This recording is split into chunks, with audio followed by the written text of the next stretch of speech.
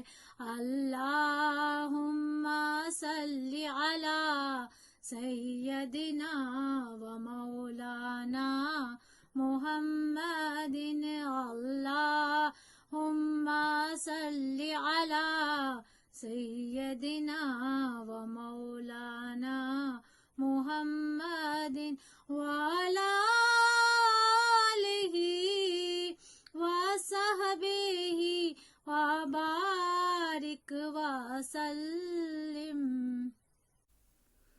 روح شبیر وہ منظر تو بتا،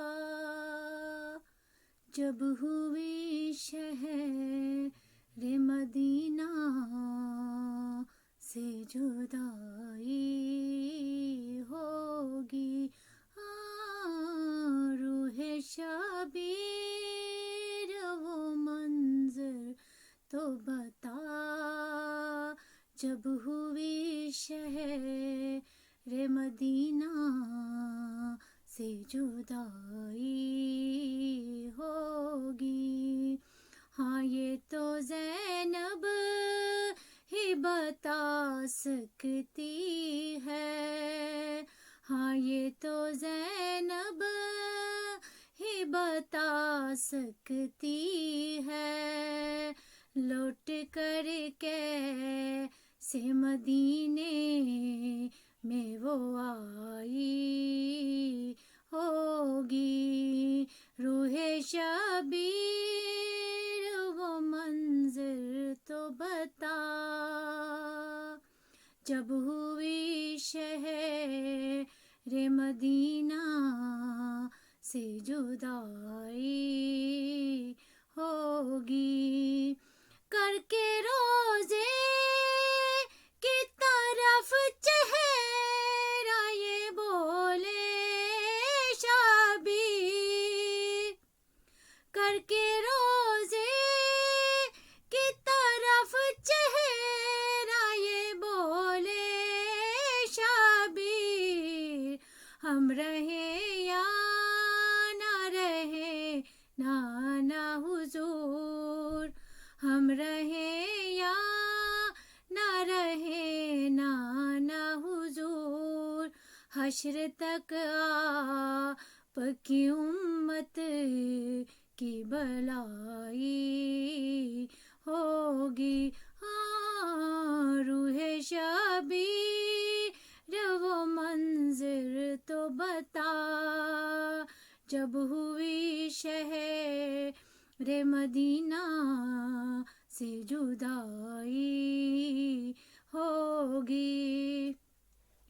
لاش اکبر کی اٹھا لائے جو خیموں میں حسین، لاش اکبر کی اٹھا لائے جو خیموں میں حسین، شہر بانوں ہی بتا سکتی ہے، شہر بانوں ہی بتا سکتی ہے، کس غضب کی وہ قیامت تیجو ٹوٹی ہوگی. روح شبیر وہ منظر تو بتا جب ہوئی شہر مدینہ سے جدائی ہوگی. جلتے خیموں میں جلستی ہوئی صغرا معصوم. جلتی خیموں میں جلستی ہوئی صغرا معصوم. اے فلک تو نے یہ کیسے دیکھا، اے فلک تو نے یہ کیسے دیکھا. تربت زہرا مدینے میں دہلتی ہوگی.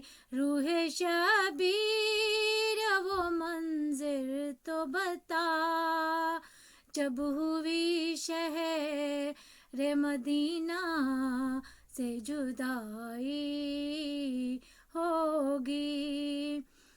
رکھ کے لاشوں کو قطاروں میں یہ بولے شبیر. رکھ کے لاشوں کو قطاروں میں یہ بولے شبیر. تو جو راضی ہے تو ہم راضی ہے، تو جو راضی ہے تو ہم راضی ہے. سر تسلیم کہ تیری یہ ہی مرضی ہوگی.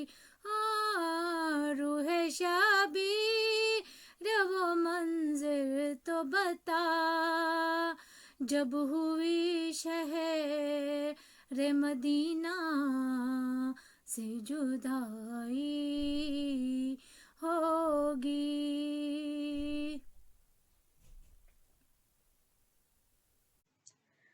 جزاک اللہ سسٹر. حضور نبی اکرم صلی اللہ علیہ وآلہ وسلم کے اہل بیت اطہار کے ساتھ دشمنی رکھنے اور ان کو اذیت پہنچانے کا کیا انجام ہوتا ہے، اس کے بارے میں نبی کریم صلی اللہ علیہ وآلہ وسلم نے فرمایا، جس شخص نے میرے اہل بیت پر ظلم کیا اور مجھے میری عترت پاک یعنی اولاد کے بارے میں اذیت دی، اس پر جنت حرام کر دی گئی. حضرت جابر بن عبداللہ رضی اللہ تعالیٰ عنہ بیان کرتے ہیں کہ ایک دفعہ حضور اکرم صلی اللہ علیہ وسلم نے ان سے خطاب فرمایا، بس انہوں نے آپ کو فرماتے ہوئے سنا، اے لوگوں، جو ہمارے اہل بیت سے بغض رکھتا ہے اللہ تعالیٰ اسے قیامت کے روز یہودیوں کے ساتھ اٹھائے گا. حضرت جابر بن عبداللہ نے عرض کیا، یا رسول اللہ، اگرچہ وہ نماز روزے کا پابند ہی کیوں نہ ہو؟ آپ نے فرمایا، ہاں، اگرچہ وہ نماز اور روزے کا پابند ہی کیوں نہ ہو اور خود کو مسلمان تصور کرتا ہو. حضرت امام حسین رضی اللہ تعالیٰ عنہ کے قاتلان اور ان کے ساتھیوں میں سے کوئی ایسا انسان نہ رہا جو موت سے پہلے اس دنیا میں ذلیل نہ ہوا ہو. سب کے سب یا تو قتل ہوئے یا کسی نہ کسی عذاب میں مبتلا رہے. بہت سے کسی قسم کی تکالیف میں گھر کر موت کے گھاٹ اترے. ایسے لوگوں کے آخرت کے عذاب کے بارے میں تو اللہ اور اس کے رسول کو ہی زیادہ علم ہوگا. البتہ ان کے دنیاوی عذاب کے عالم کو دیکھ کر ان کے آخرت کے عذاب کا اندازہ لگایا جا سکتا ہے.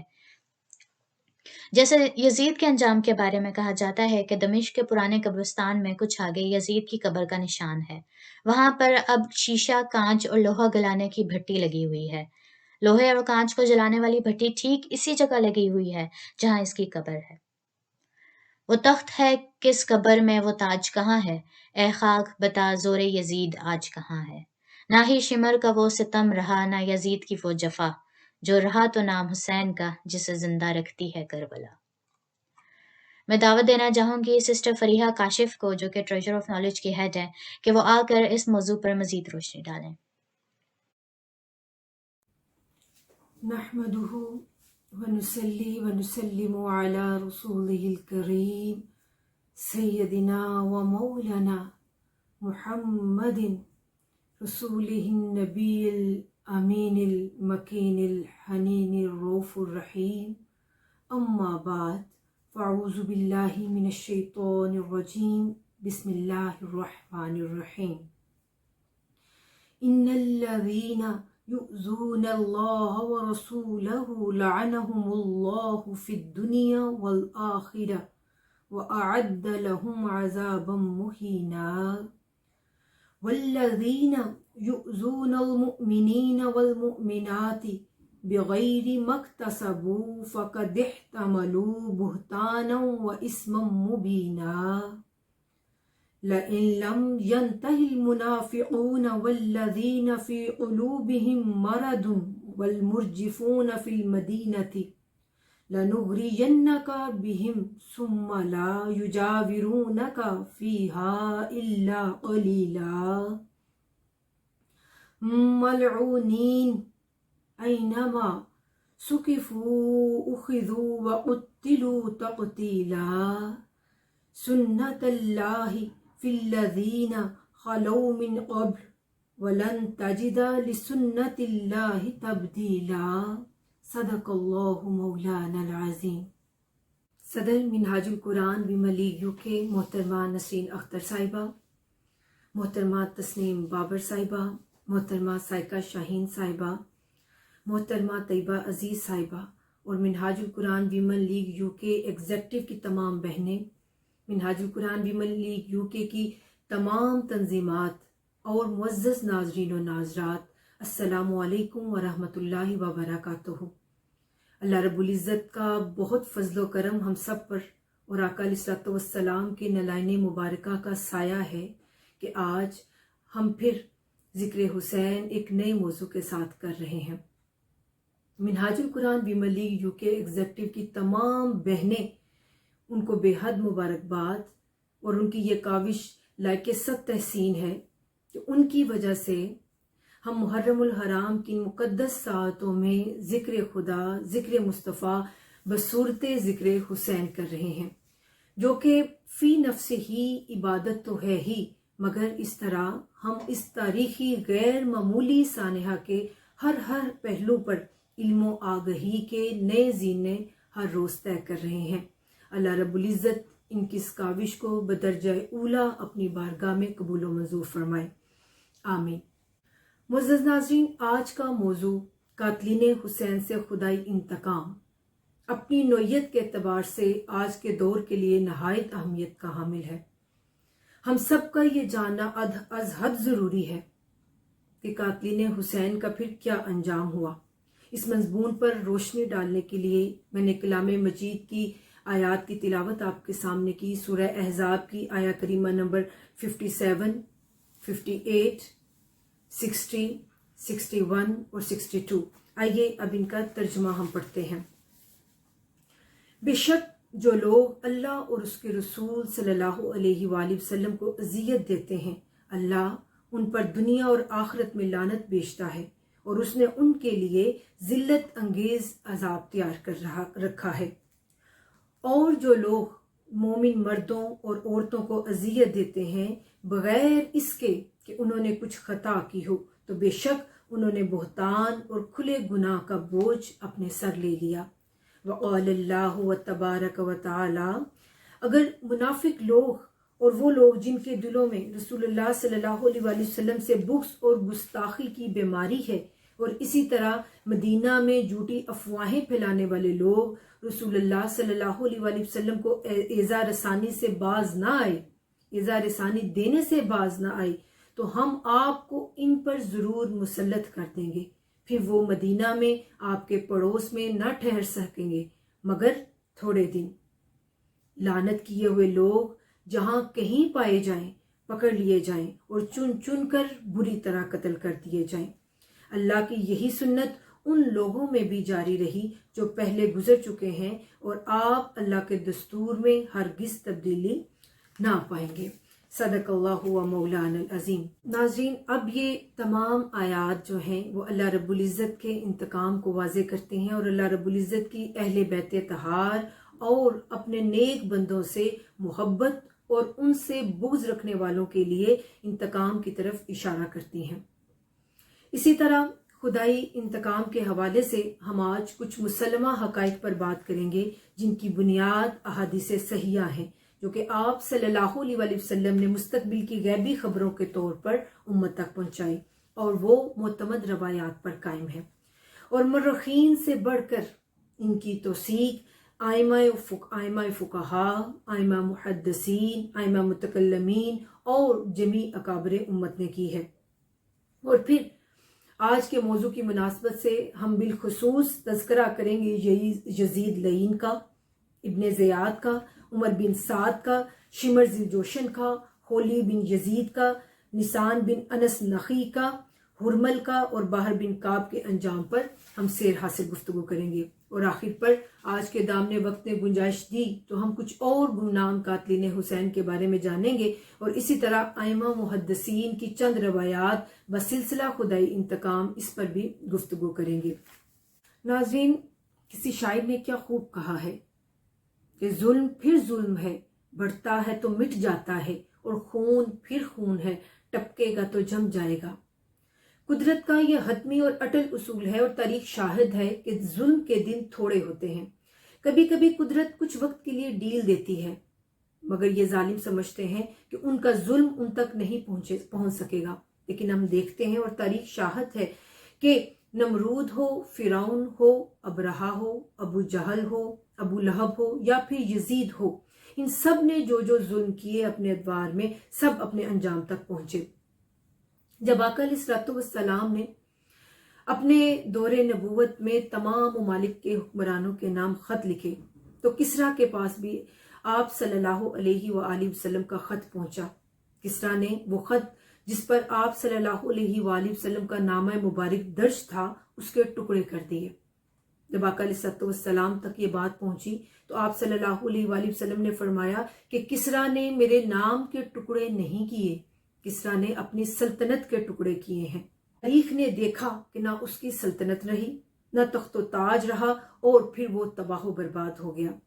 اللہ کریم نے ارشاد فرمایا ہے، حدیث قدسی ہے جس کو حضرت ابو ہریرہ رضی اللہ تعالی عنہ مرفوعاً روایت کرتے ہیں، اور صحیح بخاری میں یہ درج ہے کہ من عاد لی ولیا فقد آذنت بالحرب، جس نے میرے کسی دوست ولی سے دشمنی کی اس سے میرا کھلا اعلان جنگ ہے۔ تو یہ عام ولی کی اللہ تعالیٰ نے بات کی ہے، اور پھر ہم دیکھتے ہیں کہ اگر کوئی نبی یا رسول کو تکلیف دے تو وہ امت تباہ و برباد ہو جاتی ہے، اور پھر جب بات سردار انبیاء صلی اللہ علیہ وآلہ وسلم کی آ جائے اور چاہتے خدا کی بات ہو، کوئی حضور کے خط کے ٹکڑے کر دے تو اللہ کا قہر اس کی سلطنت کے ٹکڑے کر دیتا ہے۔ تو اسی تاجدار کائنات صلی اللہ علیہ وآلہ وسلم کے جگر پاروں کے ٹکڑے کریں تو اللہ رب العزت کی غیرت ان لوگوں کو کیسے چھوڑ سکتی ہے۔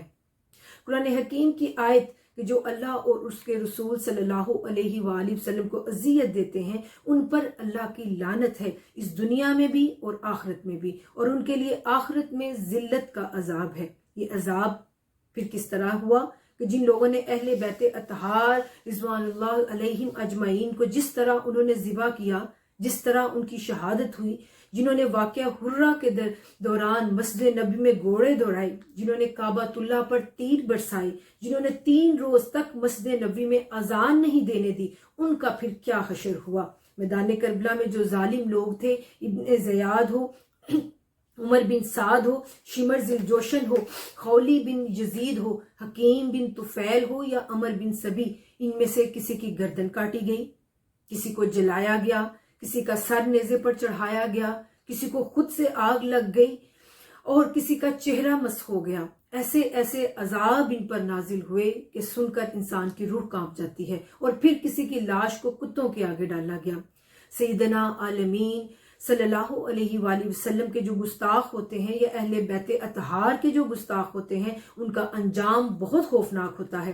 وہ کعبہ کے پردوں سے بھی لپٹ جائیں پھر بھی اپنے انجام کو پہنچتے ہیں۔ اللہ رب العزت کی غیرت گوارا نہیں کرتی اپنے کسی ولی کی شان میں گستاخی، صحابہ کرام کی شان میں گستاخی، اہل بیت اطہار کی شان میں گستاخی، اور سب سے بڑھ کر محبوب رب العالمین صلی اللہ علیہ وآلہ وسلم وجہ تخلیق کائنات ان کی شان پاک کے خلاف کوئی بات کرے، دنیا کے جس بھی کونے میں جائے وہ بچ نہیں سکتا اور نہ آج تک بچا ہے۔ قال اللہ تبارک تعالی فی الکلام المجید اللہ عزیز ذو انتقام، یعنی اللہ تعالیٰ غالب بھی ہے اور انتقام بھی لیتا ہے۔ تو پھر جب وہ انتقام لینے پہ آئے تو دنیا کی کوئی طاقت اس کو روک نہیں سکتی۔ اللہ تعالیٰ کا یہ اٹل اصول رہا ہے کہ جب کوئی سرکشی کرتا ہے تو عام طور پر اللہ تعالیٰ پہلے اس کو ڈیل دیتا ہے، اور اس کی ڈیل وَيَمُدُّهُمْ فِي طُغْيَانِهِمْ، جب ان کو ڈیل ملتی ہے تو وہ یہ سمجھتے ہیں کہ یہ ہمارا استحقاق ہے اور ہمارا کوئی کچھ نہیں بگاڑ سکتا، کوئی ہمارا نقصان نہیں کر سکتا، یہ ہماری مرضی سے سب کچھ چل رہا ہے۔ لیکن پھر اللہ تعالیٰ آخر میں اپنی قدرت اور قوت دکھاتا ہے کہ اصل مالک میں ہوں۔ دنیا کے اندر بڑے بڑے فرعین آئے ہیں جنہوں نے اپنے اپنے ادوار کے اندر ظلم و ستم کی داستانیں رقم کی ہیں، مگر جو یزید نے ظلم کر دیا، ایسا ظلم نہ اس سے پہلے ہوا، نہ اس سے پہلے کی کوئی مثال ملتی ہے، اور نہ اس کے بعد آج تک کوئی مثال ملتی ہے۔ اسی لیے اس وقت سے لے کر آج تک اس پر مسلسل لعنت چل رہی ہے۔ ناظرین، ایک اور حدیث مبارکہ کا مطالعہ کرتے ہیں۔ حضرت ابو ہریرہ رضی اللہ تعالی عنہ سے مروی ہے کہ حضور نبی اکرم صلی اللہ علیہ وآلہ وسلم نے فرمایا، جس نے حسن اور حسین سے بغض رکھا، اس نے مجھ سے ہی بغض رکھا۔ اور اس کے بعد ہم دیکھتے ہیں کہ حضرت سلمان فارسی رضی اللہ تعالیٰ عنہ بیان کرتے ہیں کہ میں نے حضور نبی اکرم صلی اللہ علیہ وآلہ وسلم کو فرماتے ہوئے سنا، جس نے حسن و حسین علیہ السلام سے بغض رکھا، اس نے مجھ سے بغض رکھا، اور جس نے مجھ سے بغض رکھا وہ اللہ کے ہاں مبغوض ہو گیا، اور جو اللہ کے ہاں مبغوض ہوا اسے اللہ نے آگ میں داخل فرما دیا۔ اور یہ حدیث حاکم مستدرک میں لائے ہیں، اور یہ متفق علیہ حدیث مبارکہ ہے۔ ایک اور حدیث مبارکہ کا مطالعہ کرتے ہیں۔ یہ حضرت زید بن ارقم رضی اللہ تعالیٰ عنہ سے روایت ہے کہ حضور نبی اکرم صلی اللہ علیہ وآلہ وسلم نے فرمایا، حضرت فاطمہ، حضرت حسن اور حضرت حسین سلام اللہ علیہم سے فرمایا، جو تم سے لڑے گا میں اس سے لڑوں گا، اور جو تم سے صلح کرے گا میں اس سے صلح کروں گا۔ یہ حدیث ابن حبان الصحیح میں لائے ہیں، طبرانی المعجم الاوسط میں لائے ہیں، اور پھر طبرانی ہی المعجم الصغیر میں لائے ہیں۔ ناظرین، قاتلین حسین کا جو انجام ہوا، اس کو بنیادی طور پر ہم دو حصوں میں تقسیم کر سکتے ہیں۔ کچھ انتقام تو خود اللہ رب العزت نے براہ راست لیے اور اپنے ذمہ قدرت پر لیے، مگر کچھ انتقام اللہ تعالیٰ نے عالم اسباب سے لیے۔ دونوں ہی چیزیں اللہ تعالیٰ نے دکھا دی۔ اگر اللہ تعالیٰ صرف عالم اسباب سے انتقام لیتے تو پھر یہ مطلب بھی لیا جا سکتا تھا کہ جو لوگ اقتدار میں ہیں وہ ایسا کر سکتے ہیں، یعنی جس کی لاٹھی اس کی بھینس والی بات ہو جاتی۔ لیکن اللہ تعالیٰ نے انتقام اپنے ذمہ قدرت پر لے کر خود بھی دکھائے لوگوں کو کہ میری تقدیر بھی ہے، بے بہرا نہ ہو جاؤ۔ یہ جو لوگ عالم اسباب میں انتقام لے رہے ہیں قاتلین حسین سے، وہ بھی میرے حکم پر لے رہے ہیں اور میری منشا پر لے رہے ہیں۔ تو اللہ تعالیٰ نے دونوں ہی چیزیں دکھا دی۔ ناظرین، اب اللہ تعالیٰ نے یہ بتایا کہ کبھی میں ابابیل بیچ کر انتقام لیتا ہوں، اور کبھی میں مختار سقفی کے ذریعے بھی انتقام لے سکتا ہوں۔ اب ہم ایک اور حدیث مبارکہ کا مطالعہ کرتے ہیں کہ آقا علیہ السلام کی تشریف آوری سے قبل انبیاء کرام کو بھی جو اہل بیت پر ظلم کرنے والے تھے، ان کے انجام سے انبیاء کرام کو آگاہ کر دیا گیا تھا۔ بڑی ہی خوبصورت اور بڑی ہی ایمان افروز حدیث مبارکہ ہے۔ امام دیلمی نے اس حدیث مبارکہ کو نقل کیا ہے، مناقب کے اندر امام قرطبی نے اور معاذلی نے اور دیگر ائمہ احادیث نے اس حدیث مبارکہ کو نقل کیا ہے کہ حضرت موسیٰ علیہ السلام نے حصول برکت کے لیے اللہ تعالیٰ سے دعا کی کہ اے اللہ میرے بھائی ہارون پر رحمت فرما دے۔ اگرچہ حضرت ہارون علیہ السلام نبی تھے، مگر رحمت کی طلبگار ہر شخصیت ہوتی ہے، تو اللہ تعالیٰ نے حضرت موسیٰ علیہ السلام سے ارشاد فرمایا، اے موسیٰ اگر آپ یہ دعا کریں نا کہ اللہ تعالیٰ ساری دنیا کی مغفرت کر دے، تو ساری دنیا پر رحمت کر دے، تو میں پوری دنیا پر رحمت کر سکتا ہوں مگر سوائے قاتلین حسین کے۔ اس کا مطلب یہ ہے کہ قاتلین حسین کی مغفرت نہ ہونا اور ان پر سزا اور عذاب کا طاری ہونا اللہ تعالیٰ نے حضرت موسیٰ علیہ السلام پر بھی واضح فرما دیا تھا۔ حضرت عامر بن سعد البجلی رضی اللہ تعالیٰ عنہ کو آقا علیہ السلام خواب میں ان کی زیارت ہوئی، آقا علیہ السلام کی تشریف لائے، اور آپ صلی اللہ علیہ وآلہ وسلم نے حضرت سعد بن بجلی کو فرمایا، برا بن عازب کو میرا سلام کہنا اور اس کو بتانا کہ حسین کے قاتل یقیناً دوزخی ہیں۔ اسی طرح آقا علیہ الصلوۃ والسلام نے اللہ تعالیٰ سے روایت کیا ہے، ایک اور حدیث قدسی ہے جس کو حافظ ذہبی نے اعلیٰ شرط مسلم تسلیم کیا اور حاکم اس کو مستدرک میں لائے ہیں، کہ آقا علیہ الصلوۃ والسلام نے ارشاد فرمایا کہ اللہ نے میری طرف وحی کی ہے کہ میں نے یحییٰ بن زکریا کے بدلے میں 70,000 قتل کیے تھے، اور میرے پیارے حبیب صلی اللہ علیہ وآلہ وسلم آپ کی بیٹی کا بیٹا آپ کے نواسے کے بدلے میں 1,40,000 قتل ہوں گے۔ حضرت عبداللہ بن عباس حضور صلی اللہ علیہ وآلہ وسلم کے فرسٹ کزن جو ہیں وہ اس حدیث مبارکہ کے راوی ہیں۔ اب کوئی یہ سوال کر سکتا ہے کہ میدان کربلا میں تو 1,40,000 افراد موجود نہیں تھے، تو اللہ رب العزت نے 1,40,000 قتل کروائے، تو میدان کربلا میں تو کوئی کم و بیش 22,000 سے 24,000 تک افراد تھے۔ تو اس کا جواب یہ ہے کہ وہ تمام لوگ جو قتل حسین پر راضی تھے، اللہ تعالیٰ نے ان سب کو بھی قاتلین حسین میں شمار کیا ہے۔ حضرت ابو شیخ نے روایت کیا ہے کہ ایک بوڑھا بیٹھا ہوا تھا، لوگ باتیں کر رہے تھے کہ اللہ تعالیٰ نے کس طرح قاتلین حسین سے بدلہ لیا، کہ اللہ تعالیٰ نے کسی کو بھی نہیں چھوڑا۔ اس نے کہا کہ مجھے تو کچھ نہیں ہوا اور میری اتنی عمر ہو گئی ہے۔ اب یہ الفاظ کہنے کی دیر تھی کہ وہ اٹھا اور اپنا چراغ ٹھیک کرنے لگا، اپنے ہی چراغ سے اس کو آگ لگ گئی۔ وہ کربلا معلیٰ کے قریبی ایک گاؤں میں موجود تھا، سب نے آگ بجھانے کی کوشش کی مگر اس کی آگ نہ بجھتی تھی، حتیٰ کہ اس نے دریائے فرات میں چھلانگ لگا دی، اس کے باوجود پانی میں جا کر بھی اس کی آگ نہ بجھی، یہاں تک کہ وہ جل کر راکھ ہو گیا، پھر اس کی جان بخشی ہوئی۔ اب آسمان کا رونا اور اللہ تعالیٰ کا اگر ہم غضب دیکھیں کہ جو قاتلین حسین پر ہوا، اور میدان کربلا میں جب یہ واقعہ ہو رہا تھا تو اس حوالے سے حضرت ام سلمہ رضی اللہ تعالیٰ عنہا روایت کرتی ہیں، اور ان کے علاوہ بھی بہت ساری روایات میں یہ آتا ہے کہ اس وقت آسمان سیاہ ہو گیا۔ اللہ رب العزت کی ناراضگی تو دیکھیں کہ پہلے سیاہ ہو گیا، اتنا سیاہ ہوا کہ دن میں تارے نظر آنے لگے، یہ آسمان کا رونا تھا۔ قرآن مجید نے ایک جگہ ارشاد فرمایا ہے کہ جب یہ فرعون وغیرہ مر گئے، سورہ دخان میں ہے کہ پھر نہ تو ان پر آسمان رویا نہ زمین، اور نہ ان کو مہلت ملی۔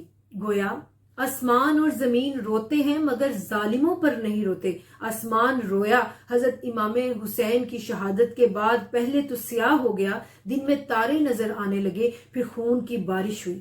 محدثین لکھتے ہیں کہ ایک ایک پتھر اٹھاتے تھے تو تازہ خون وہاں سے نکلتا تھا، آسمان بھی رو رہا تھا۔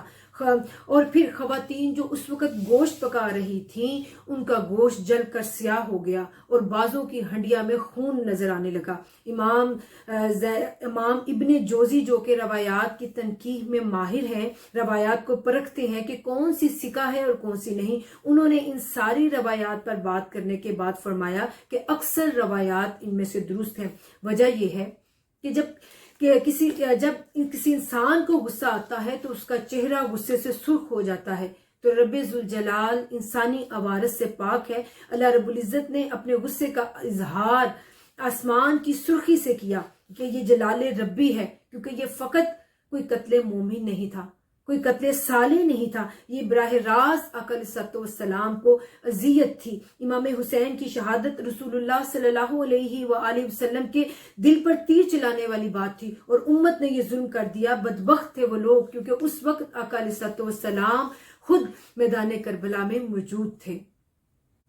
ایک اور حدیث مبارکہ شرف المصطفیٰ اور دیگر کتب میں درج ہے کہ آپ صلی اللہ علیہ وآلہ وسلم نے فرمایا، جو قاتل حسین ہے اس کو ایسے تابوت میں رکھا جائے گا جو آگ کا بنا ہوا ہوگا، اور پھر اس کو آگ کی زنجیریں پہنائی جائیں گی، اور آگ کی زنجیریں اس کے گلے میں ڈالی جائیں گی، اور وہ جہنم کے سب سے نچلے درجہ میں رکھا جائے گا۔ اور حدیث مبارکہ کا اگلا حصہ یہ ہے کہ پوری دنیا کو جو عذاب دیا جائے گا اس کا نصف قاتلین حسین کو دیا جائے گا۔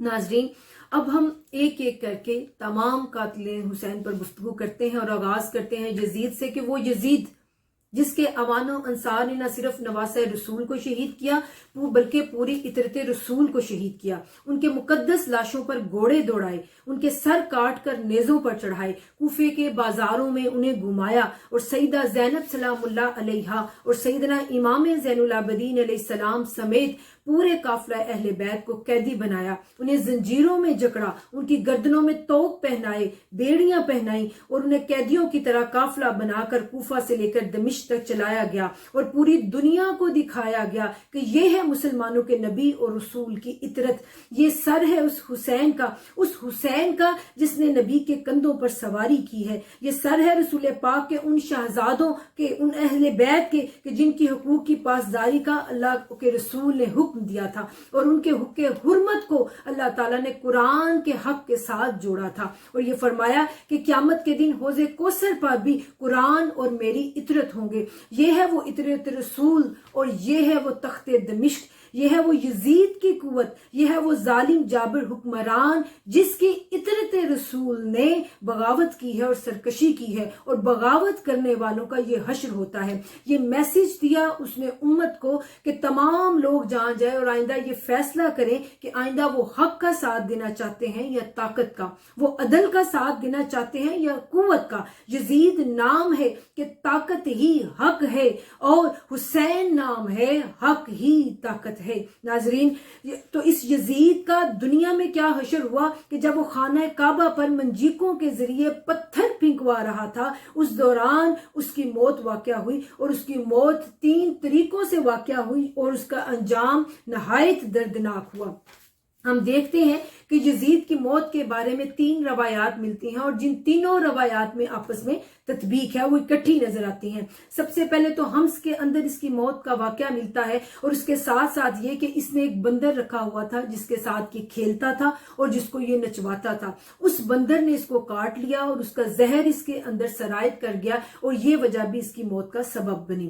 اس کے بعد ہم دیکھتے ہیں کہ یہ غیر مسلم خاتون پر فریفتہ تھا، اس کے گانے پسند کرتا تھا، اس کا رقص پسند کرتا تھا، لیکن وہ عورت اس سے بے حد نفرت کیا کرتی تھی۔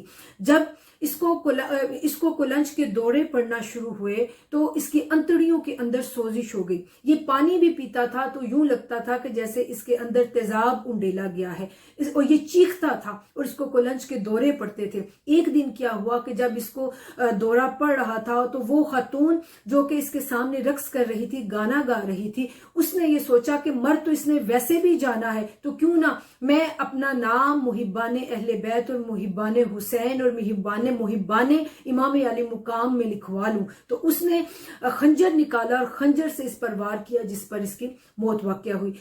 تو ناظرین، ہم نے دیکھا کہ اس کا انجام کس قدر دردناک ہوا، یعنی اللہ تعالیٰ نے بھی اس سے انتقام لیا، اور دنیا میں بھی عالم اسباب سے بھی اس سے انتقام لیا گیا۔ ناظرین، دنیا والوں کو بھی یہ دیکھنا باقی تھا کہ خدائی طاقت کی خاموش تلوار جب سروں پر چمکتی ہے تو پھر ان کا نام و نشان تک مٹا دیتی ہے۔ مختار ثقفی، جو کہ نہ تو کسی سلطنت کا بادشاہ تھا اور نہ کسی حکومت کا حکمران، اگر وہ تھا تو وہ محبان اہل بیت میں سے تھا۔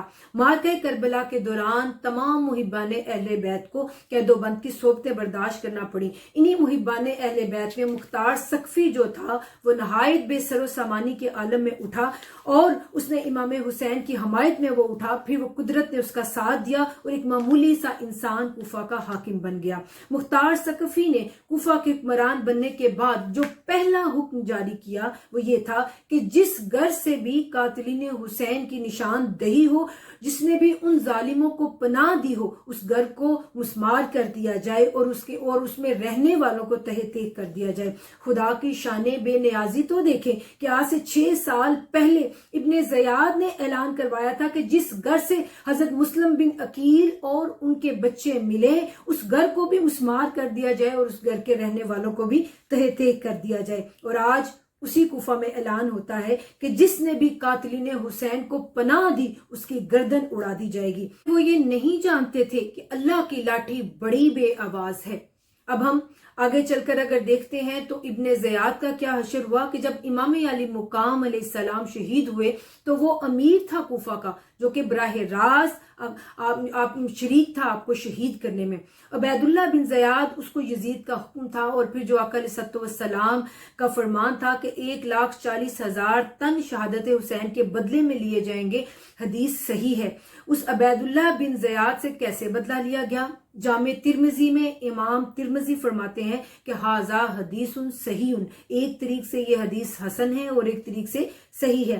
آمش روایت کرتے ہیں عمارہ بن عمیر سے کہ پھر وہ مختار بن ابی عبیدہ اٹھا جس نے 1,40,000 تن قتل کیے۔ مختار بن عبیدہ ثقفی جو تھا اس نے عبید اللہ بن ابی زیاد کے خلاف ابراہیم بن الاشتر نخعی کو بھیجا کہ جا کر عبید اللہ بن ابن زیاد کے خلاف جنگ کرو۔ اس نے جنگ کی اور اس کا سر کاٹ کر لایا۔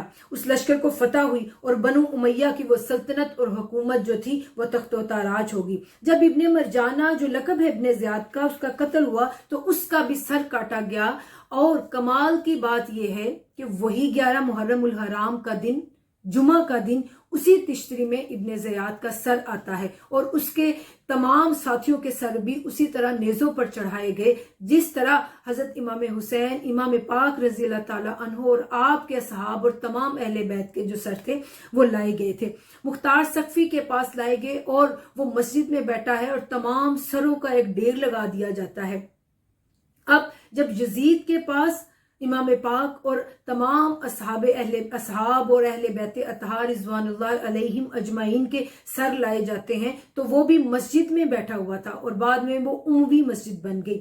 تو جب یزید اور اس کے ساتھیوں کے سر ان کے ڈھیر لگائے جاتے ہیں تو مختار ثقفی بھی ایک مسجد میں بیٹھا ہوتا ہے اور اس کے سامنے یہ سارے سر لائے جاتے ہیں۔ اب حدیث کے الفاظ ہیں کہ ایک دم سے ایک شور مچتا ہے کہ وہ آ گیا، وہ آ گیا۔ لوگوں نے دیکھا کہ کون آ گیا، تو دیکھتے ہیں کہ کیا آیا کہ ایک بہت بڑا سانپ تھا اور موٹا سانپ تھا، وہ آ گیا۔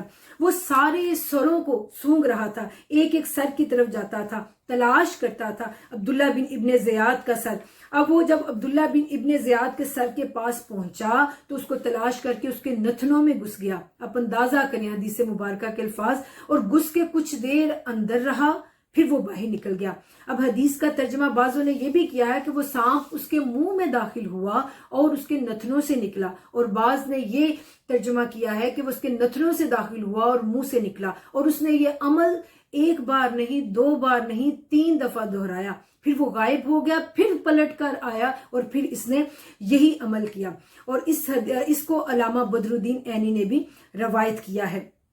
اس کو بھی پہچان ہو گئی تھی کہ ملعون ابن زیاد کون ہے۔ وہ لعین بدبخت ابن زیاد جب امام پاک امام حسین رضی اللہ تعالیٰ عنہ کا سر اس کے پاس بھیجا گیا کوفہ میں، تو اس نے لب مبارک پر چھڑی ماری تھی اور کہا تھا کہ ایسا چہرہ میں نے پہلے کبھی نہیں دیکھا۔ وہ چھڑی مارتا تھا۔ اس وقت اس بدبخت کے پاس حضرت انس بن مالک رضی اللہ تعالیٰ عنہ تھے۔ وہ جوش میں آ کر کھڑے ہو گئے کہ بدبخت، جس چہرے پر تم چھڑی مار رہے ہو یہ رسول اللہ صلی اللہ علیہ وآلہ وسلم کے چہرے کی شبیہ ہے۔ اگر آقا کو دیکھنا چاہتے ہو تو امام حسین کو دیکھ لو۔ میں نے آج تک اپنی زندگی میں آقا علیہ السلام سے مشابہ کسی اور کا چہرہ نہیں دیکھا سوائے حضرت امام حسین کے۔ تو پھر اس کا سر ابن زیاد کا مختار ثقفی نے حضرت عبداللہ بن زبیر جو کہ مکہ معظمہ میں تھے ان کو بھیج دیا ابراہیم بن اشتر کے ہاتھ۔ حضرت عبداللہ بن زبیر نے وہ سر جو ہے مدینہ منورہ میں حضرت امام زین العابدین کے پاس بھیج دیا۔ جب آپ کے پاس اس کا سر گیا تو آپ نے پہنچا کہ ہم اس کے ساتھ کچھ نہیں کرتے، ہمارے ساتھ جو اس نے کیا ہم اس پر خاموش ہیں۔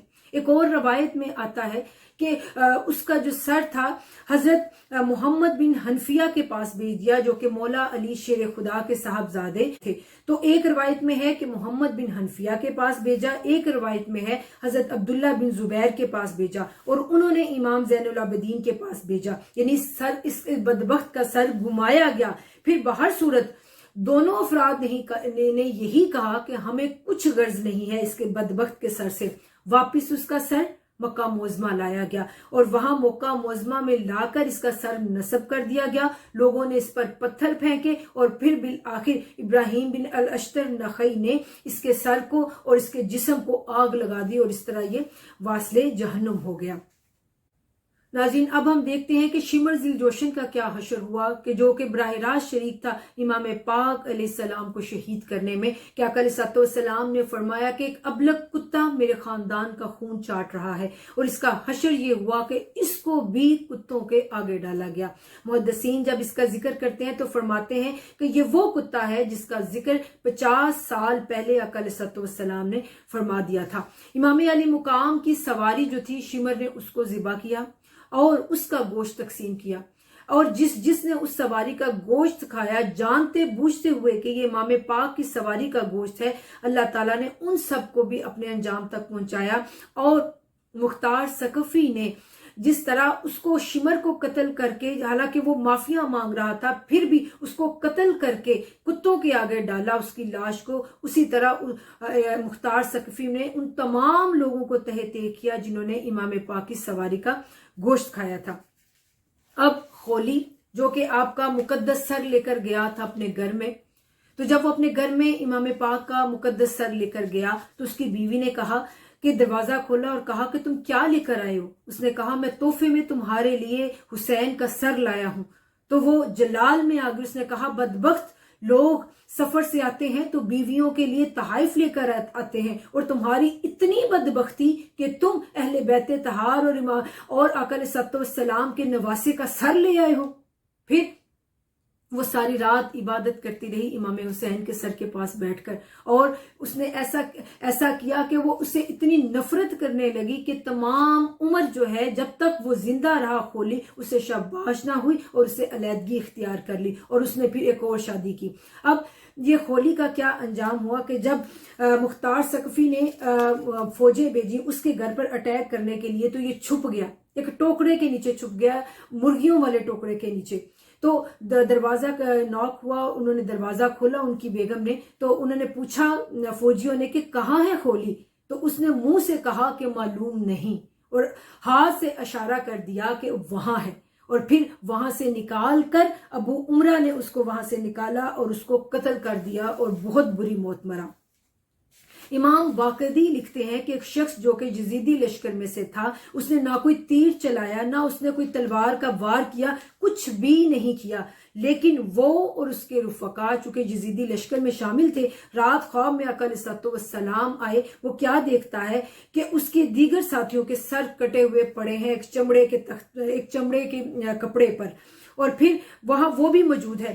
تو آقا علیہ السلام کے سامنے خون پڑا ہے، اور آقا علیہ السلام خون کے اندر سلائی ڈبو کر میری آنکھوں میں لگاتے ہیں جس سے میری بینائی زائل ہو جاتی ہے. جب وہ اپنے خواب سے بیدار ہوا تو وہ کیا دیکھتا ہے کہ اس کی بینائی زائل ہو چکی تھی. اب ہم سنان بن انس نخعی جس نے امام علی مقام کی انگوٹھی اتارنا چاہی تھی اور نہ اتر سکی، اس نے انگلی کاٹی، پھر مختار ثقفی نے اس کی ساری انگلیاں کاٹی، اور پھر اس کے ہاتھ کاٹے، پھر اس کے پاؤں کٹوائے، اور پھر اس کو کھلا چھوڑ دیا، اس کو قتل نہیں کیا. کیسی دردناک اذیت تھی، اور اسی اذیت میں وہ واصل جہنم ہو گیا. حرمل جو تھا جس نے امام علی اصغر کے حلق میں تیر چلایا تھا، اس کو بھی ایسے ہی کیا گیا کہ اس پر تیروں کی بارش کی گئی اور آخری تیر اس کے گلے پر رکھ کر چلایا گیا. ایک اور شخص جس کا ہم ذکر کرتے ہیں کہ وہ کعبۃ اللہ کا طواف کر رہا تھا، وہ یہ کہہ رہا تھا کہ یا اللہ مجھے بخش دے، اگرچہ مجھے یقین ہے کہ تو مجھے بخشے گا نہیں. اور اس نے چہرے پر نقاب ڈالا ہوا تھا. لوگوں نے کہا کہ طواف کرتے ہوئے تو سب اپنا چہرہ کھلا رکھتے ہیں، تو تم نے اپنا چہرہ چھپایا کیوں ہے؟ اور اس نے کہا میری مجبوری ہے. پھر لوگوں نے پوچھا یہ دعا کیوں کر رہے ہو؟ اس نے کہا میں ان لوگوں میں سے ہوں جو امام حسین کا سر مبارک لے کر جاتے تھے. 70 لوگ ہم متعین تھے. ہوا یوں کہ ایک دفعہ رات کو ہم وہاں پر رکے تھے، باقی میرے تمام ساتھی سو گئے اور میں جاگ رہا تھا. اس وقت میں نے جاگتی آنکھوں سے دیکھا کہ کہ آسمان کا دروازہ کھلا ہے، فرشتے آ گئے، پھر انبیاء کرام علیہم السلام تشریف لائے، سیدنا ابراہیم، سیدنا نوح، حضرت موسیٰ، حضرت عیسیٰ سب آئے، اور بعد میں سرکار دو عالم صلی اللہ علیہ وآلہ وسلم کی تشریف آوری ہوئی۔ تو سر مقدس علیہ السلام یعنی امام حسین کے سر نے آقا علیہ السلام کا استقبال کیا، تو اس وقت حضور نے دیکھا تو آپ کی چشمان مقدسہ سے آنسو رواں ہو گئے۔ تب آپ نے ان سب کی طرف اشارہ کیا جو سوئے ہوئے تھے، وہ وہیں سب مر گئے، اور نشان عبرت کے طور پر میرا منہ اتنا سیاہ ہو گیا ہے کہ اب دکھانے کے قابل نہیں رہا۔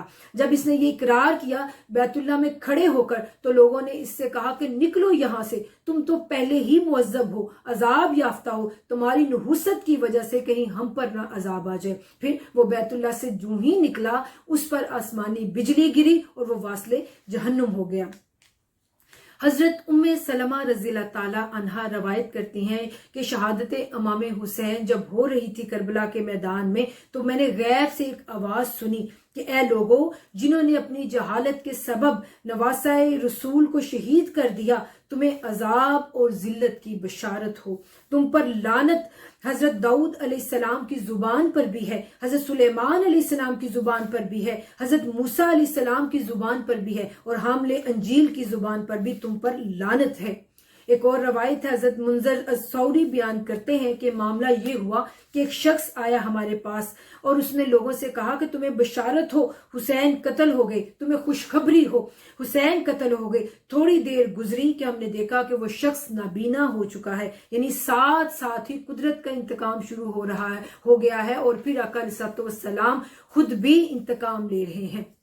ایک اور سپاہی تھا، اس کو حضرت امام حسین کا سر انور دیا گیا تو اس نے اپنے گھوڑے کے ساتھ لٹکار لیا۔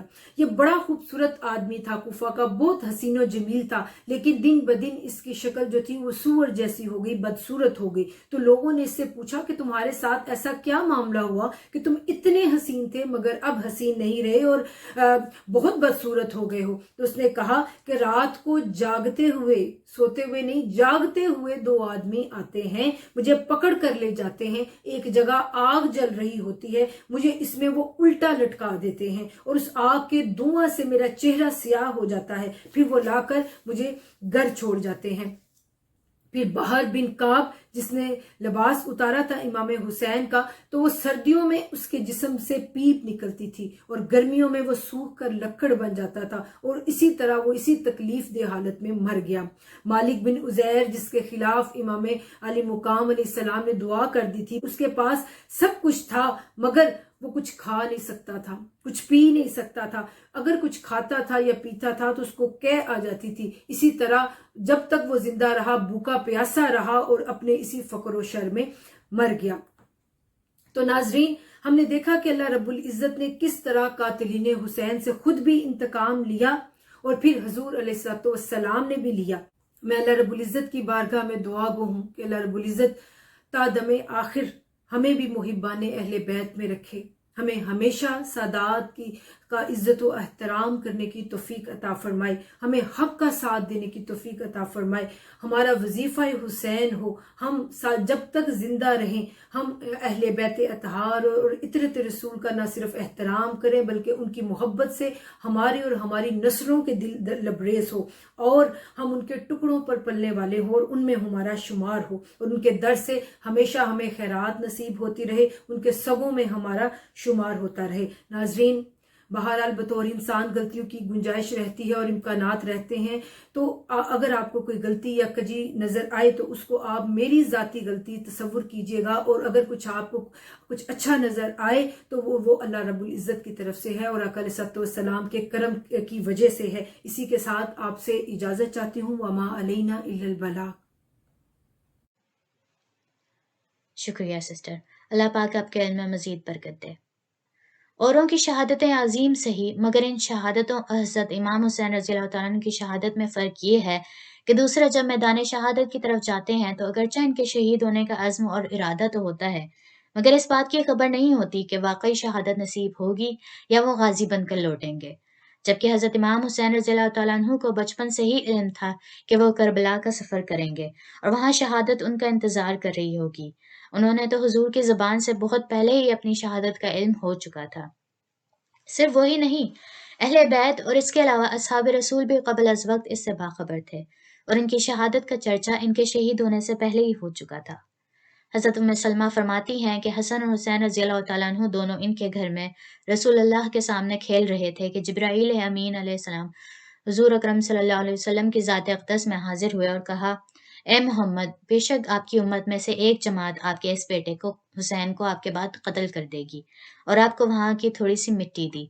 حضور اکرم صلی اللہ علیہ وسلم نے اس مٹی کو سینے سے چمٹا لیا اور روئے، پھر فرمایا، اے ام سلمہ، جب یہ مٹی خون میں بدل جائے تو جان لینا کہ میرا یہ بیٹا قتل ہو گیا ہے۔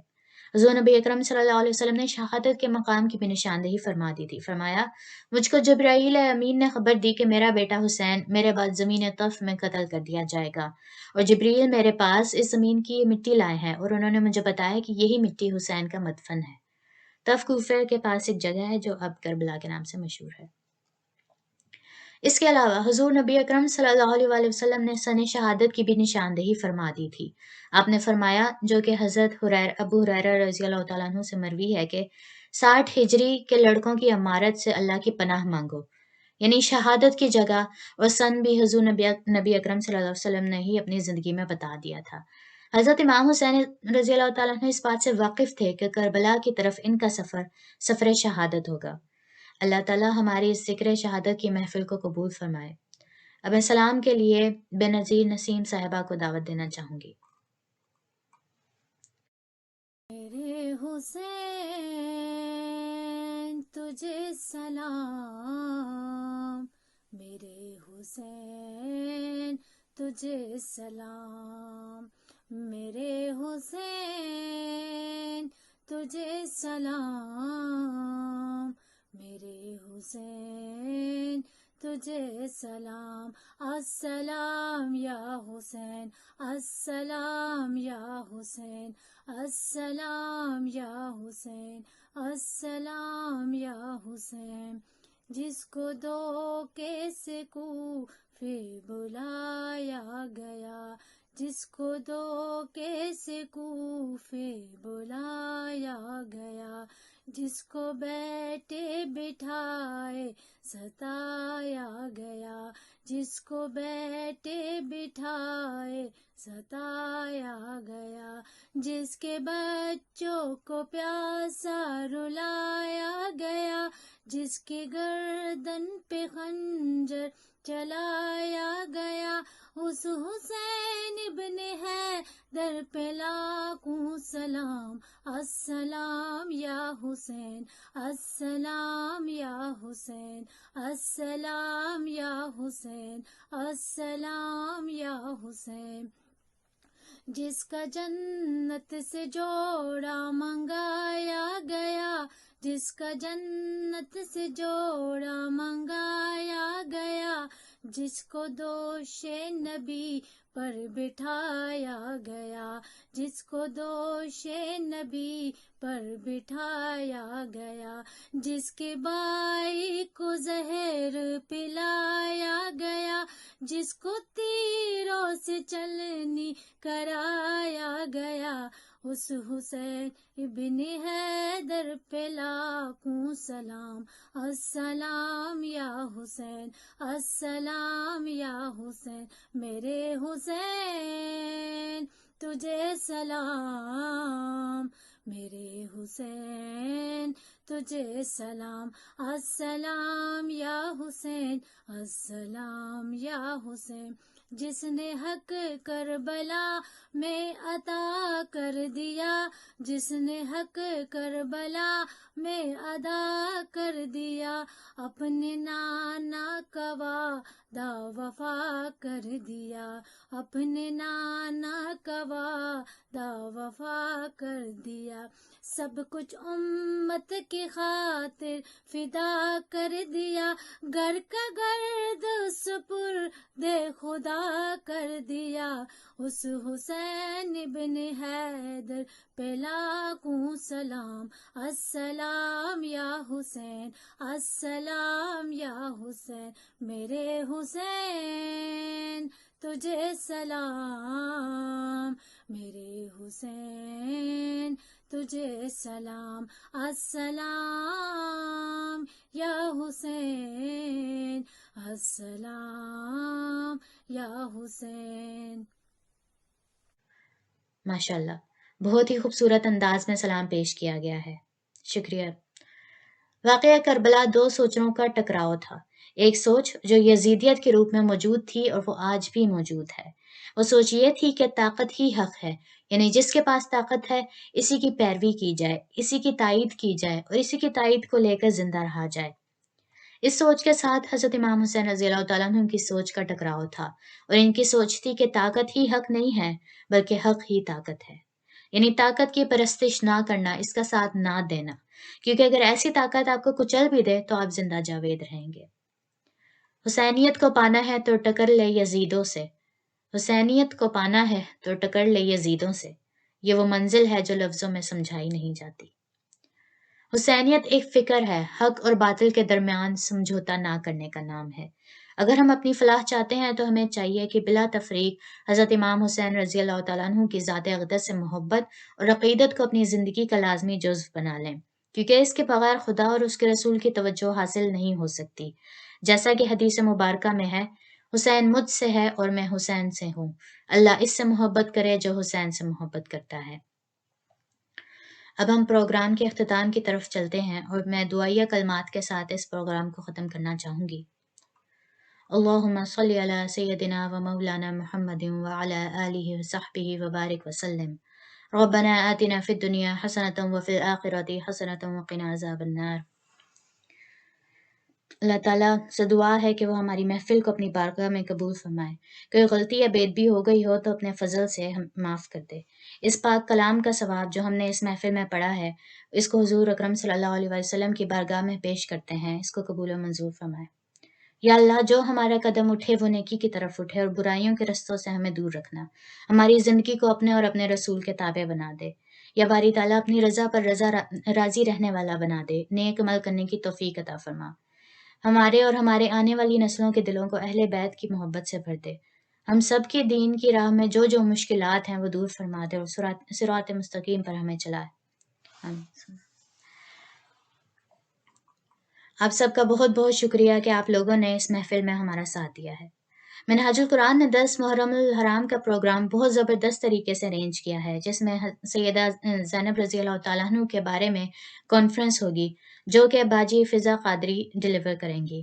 آپ سب سے درخواست ہے کہ کل کے پروگرام میں ضرور شرکت کیجیے گا۔ میں اجازت چاہوں گی، وما علینا الا البلاغ۔